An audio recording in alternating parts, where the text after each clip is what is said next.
Hello students. तो मैं ना बहुत बार ट्राई करता हूँ कि मैं ऑनलाइन पढ़ा सकूँ, लेकिन मैं हर बार जो है वो कुछ ना कुछ इनकंसिस्टेंसी के कारण जो है वो पढ़ा नहीं पाता। ठीक है। तो आज मैंने थोड़ा ट्राई किया है फिर से कि मैं फिर से पढ़ाने का कोशिश करूँ। ठीक है। हर बार मैं बोलता हूँ कि हाँ भाई मैं स्टार्ट करने वाला एंड ऑल, लेकिन हो नहीं पाता। ठीक है। तो आप जल्दी जल्दी स्टार्ट करते हैं। देखो, अभी जो मैंने सोचा है और प्लान किया है वो ये किया है कि मैं जो है जो भी क्वेश्चन बैंक्स होते हैं उनके रोज पांच पांच क्वेश्चंस उठाऊंगा। एंड हर सब्जेक्ट के, most probably business studies, economics, accountancy के। एंड मैं रोज फाइव फाइव क्वेश्चंस अपलोड कर दूंगा। ठीक है। 2 से 3 मिनट की वीडियो होगी। और अगर उसका रिस्पॉन्स अच्छा आता है तो फिर मैं थोड़ा आगे सोचूंगा इसके बारे में। ठीक है। सबसे पहले आपको सीयूटी का सिलेबस तो पता होगा, लेकिन फिर भी मैं बता देता हूँ। आपके बिजनेस स्टडीज का जो कोड है वो 305 है। ठीक है।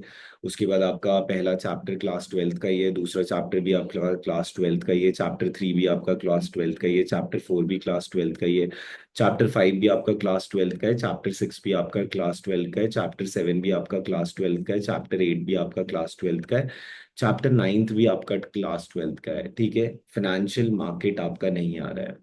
और जब आप फाइनेंशियल मैनेजमेंट भी देखोगे तो उसमें भी सारे टॉपिक्स नहीं आ रहे। ठीक है। कुछ टॉपिक, कुछ सिलेक्टिव टॉपिक्स आ रहे।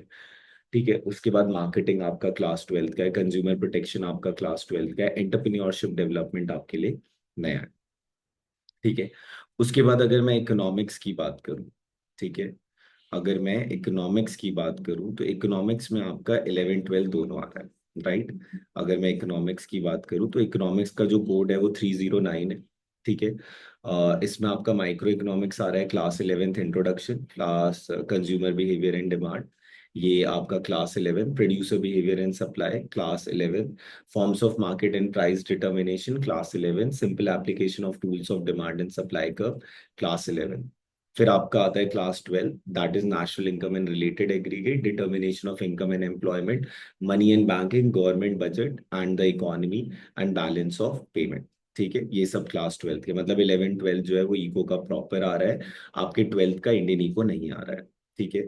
उसके बाद अगर मैं अकाउंटेंसी की बात करूं, ठीक है, तो अकाउंटेंसी में मेरे पास क्या क्या आ रहा है। ठीक है।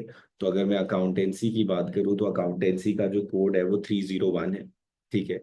आपका पार्ट 1 का अकाउंटिंग फॉर पार्टनरशिप आ रहा है, रिकॉन्स्टिट्यूशन ऑफ पार्टनरशिप फॉर्म आ रहा है जिसमें चेंज इन पीएसआर है, गुडविल है, एडमिशन ऑफ अ पार्टनर है, रिटायरमेंट ऑफ द पार्टनर है, डेथ ऑफ द पार्टनर है, dissolution of the partnership form है, फिर डिबेंचर्स एंड शेयर्स आ रहा है। उसके बाद आपका एनालिसिस ऑफ फाइनेंशियल स्टेटमेंट जिसमें कैश फ्लो होता है, कंपैरेटिव कॉमन साइज, ये सारी चीजें जो होती है, बैलेंस शीट जो होता है। कंप्यूटराइज्ड अकाउंटिंग में ऑप्शन आएगा, जैसे क्लास ट्वेल्थ में आता है ऑप्शन, या तो पार्ट बी में दो ऑप्शन मिलते हैं, या तो आप कंप्यूटराइज्ड अकाउंटिंग वाला करें, या फिर आप जो है एनालिसिस ऑफ फाइनेंशियल स्टेटमेंट करें। ठीक है। चलो, अब आते हैं आपके कुछ क्वेश्चंस पे। ठीक है।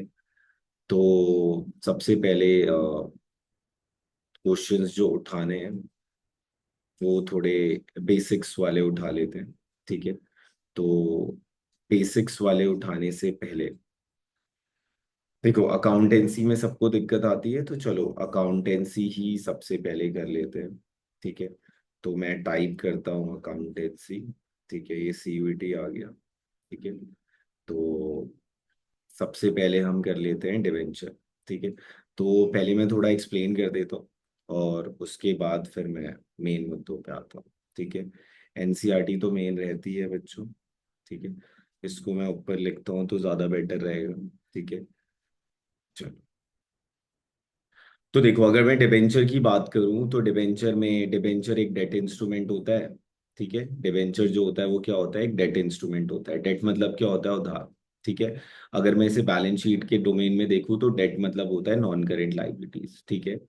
अब नॉन करेंट लाइबिलिटीज की अगर मैं बात करूं तो नॉन करेंट लाइबिलिटीज के अंदर जो आपके आपके जो टॉपिक्स आ रहे हैं वो आ रहे हैं लॉन्ग टर्म बोरोविंग। ठीक है। डिबेंचर जो है वो लॉन्ग टर्म बोरोविंग का ही पार्ट है।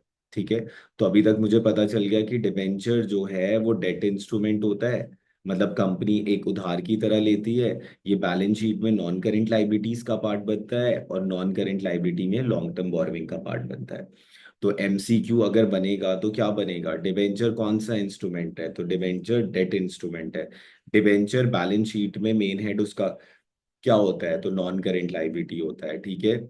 उसका सब हेड कौन सा होता है, तो लॉन्ग टर्म बोरविंग होता है, ठीक है।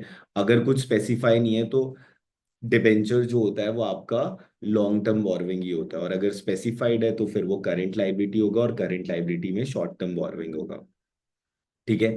अब एक और जो मेन क्वेश्चन आ जाता है वो आता है आपका जीरो कूपन बॉन्ड, ठीक है।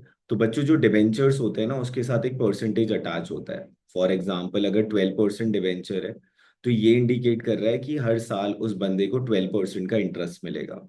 अगर 13% डिबेंचर है तो ये इंडिकेट कर रहा है कि हर साल बंदे को 13% का डिबेंचर मिलेगा।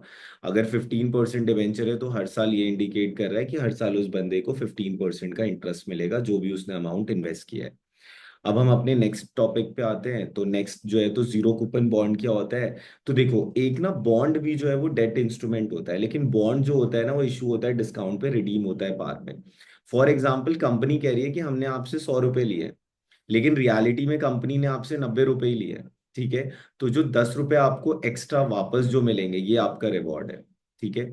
ये दोनों चीजें जो होती हैं वो चार्ज अगेंस्ट प्रॉफिट होती है। अब चार्ज अगेंस्ट प्रॉफिट का मतलब क्या है, चाहे कंपनी को फायदा हो या नुकसान हो मैटर नहीं करता, कंपनी जो है वो क्या करेगी, कंपनी को उसे पे करना ही पड़ेगा, ठीक है। ये क्या होता है, चार्ज अगेंस्ट प्रॉफिट होता है, ठीक है। ये क्या होता है आपका, चार्ज अगेंस्ट प्रॉफिट होता है, ठीक है। अब अगर मैं डिबेंचर के टाइप्स की बात करूँ ना बच्चों, तो डिबेंचर्स के टाइप में सबसे पहला आता है on security point of view, ठीक है। On the basis of security point of view, ठीक है। तो टाइम कम है तो थोड़ा मैं उस हिसाब से बना रहा हूँ, ठीक है। बच्चों एक होता है सिक्योर डिबेंचर और एक होता है आपका अनसिक्योर डिबेंचर। जो आपका सिक्योर डिबेंचर होता है ना उसके अगेंस्ट एसेट रखा होता है। अब ये एसेट ना दो टाइप के होते हैं, एक फिक्स चार्ज होता है और एक फ्लोटिंग चार्ज होता है। जो फिक्स चार्ज होता है ना उसमें क्या होता है, कंपनी स्पेसिफाइड कर देती है कि अगर मैंने आपका पैसा नहीं लौटाया तो आप मेरा ये पर्टिकुलर एसेट ले जाना। और फ्लोटिंग में क्या होता है, जो उसके इक्विवेलेंट वैल्यूएशन का है वो ले जाएगा एसेट। अनसिक्योर डिबेंचर में कोई भी एसेट जो होता है उसके अगेंस्ट नहीं रखा होता है, डिबेंचर के अगेंस्ट, ठीक है। तो सबसे पहला क्या होता है, on the basis of security point of view दो में डिवाइड है, एक सिक्योर डिबेंचर और एक अनसिक्योर डिबेंचर। सिक्योर डिबेंचर वो डिबेंचर होता है जिसके अगेंस्ट में एसेट रखा होता है। अनसिक्योर डिबेंचर वो डिबेंचर होता है जिसके अगेंस्ट में कोई एसेट नहीं रखा होता। उसके बाद जो सिक्योर डिवेंचर होते हैं उसको दो में डिवाइड कर रखा है, fix charge and floating charge. Fix के अगेंस्ट कोई स्पेसिफाइड एसेट होता है और फ्लोटिंग के अगेंस्ट कोई स्पेसिफाइड एसेट नहीं होता, ठीक है। फिर on the basis of redemption, redemption मतलब होता है मैच्योरिटी पीरियड पे पैसा वापस करना, ठीक है। तो एक होता है रिडीमेबल डिवेंचर और एक होता है इररिडीमेबल डिवेंचर। रिडीमेबल डिवेंचर का मैच्योरिटी पीरियड होता है, इररिडीमेबल डिवेंचर का मैच्योरिटी पीरियड नहीं होता, ठीक है। रिडेमेबल डिवेंचर का मैच्योरिटी पीरियड होता है, रिडेमेबल डिवेंचर का मैच्योरिटी पीरियड नहीं होता। जब कंपनी वाउंड अप होगी, जब कंपनी बंद होगी तभी डिवेंचर का पैसा मिलेगा। On the basis of registration एक रजिस्टर्ड डिवेंचर होते हैं और एक होता है अनरजिस्टर्ड डिवेंचर और बियरर डिवेंचर। रजिस्टर्ड डिवेंचर नाम ही सजेस्ट कर रहा है, अगर मान लो कि आपने रजिस्ट्रेशन करवा रखा है उस डिवेंचर का तो उसी बंदे को मिलेगा जिसने, जिसका नाम कंपनी ने लिख रखा है, आधार कार्ड नंबर लिख रखा है, सारी डिटेल्स लिख रखी है, पैन कार्ड नंबर लिख रखा है। अगर वो बंदा इन बिटवीन बेचना चाहता है डिवेंचर तो उसे ट्रांसफर डीड पे साइन करवाना पड़ेगा। बियरर डिवेंचर क्या होता है, जिसके पास वो कूपन पड़ा है वो उसका ओनर, लाइक आपके नोट्स जो होते हैं, जो आपके करेंसी नोट होते हैं उसमें लिखा होता है बियरर। उसके बाद आता है convertibility point of view. Convertibility point of view से दो में डिवाइड कर रखा है, एक कन्वर्टेबल और एक नॉन कन्वर्टेबल। कन्वर्टेबल जो इक्विटी में कन्वर्ट हो जाए, नॉन कन्वर्टेबल जो इक्विटी में ना कन्वर्ट हो। फिर अगर मैं कन्वर्टेबल की बात करूं तो कन्वर्टेबल को दो में डिवाइड कर रखा है, एक पार्शली कन्वर्टेबल और एक फुली कन्वर्टेबल। जो जिसमें कुछ प्रोपोर्शन ऑफ द हिस्सा इक्विटी में कन्वर्ट हो सकता है दैट इज पार्शली कन्वर्टेबल, और जिसमें फुल हो सकता है दैट इज फुली कन्वर्टेबल। उसके बाद नेक्स्ट क्या आता है आपका, नेक्स्ट यही है। उसके बाद एक टॉपिक आता है, जब भी डिवेंचर इशू होता है तो फुली फुली कन्वर्टेबल तो समझ ही गए होगे, जिसको आप फुली शेयर में कन्वर्ट कर सकते हो। जब भी आप डिवेंचर इशू करते हो एक ट्रस्टी असाइन करना पड़ता है, रजिस्ट्रार ऑफ कंपनी को बताना पड़ता है कि हाँ भाई ये ट्रस्टी है। एंड ट्रस्टी का काम क्या होता है, जिस पर्पस के लिए कंपनी ने पैसा रेज किया है उस पर्पस के लिए यूज होगा, उसके अलावा किसी और पर्पस के लिए यूज नहीं हो सकता। उसके बाद नेक्स्ट दिक बताता हूँ, उसके बाद फिर प्रैक्टिकल पे आ जाएंगे, लेकिन प्रैक्टिकल पे अभी नहीं आएंगे। ठीक है। अगर मान लो 100 रुपए का लोन अमाउंट 100 रुपए का ही बिक रहा है और वापस भी 100 रुपए होगा, तो इसे हम कहेंगे issued at par, redeem at par. अगर 100 रुपए का डिवेंचर 90 रुपीज का बिक रहा है और वापस जो है वो 100 रुपए होगा, तो इसे हम कहेंगे issued at discount, redeem at पार।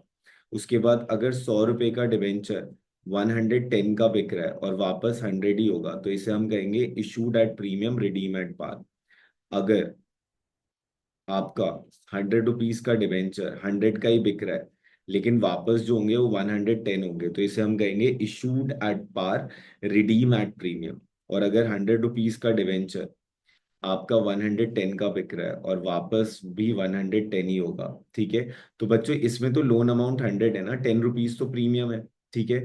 तो इसे ना इससे कंपेयर मत करना, इससे करना कंपेयर। ठीक है।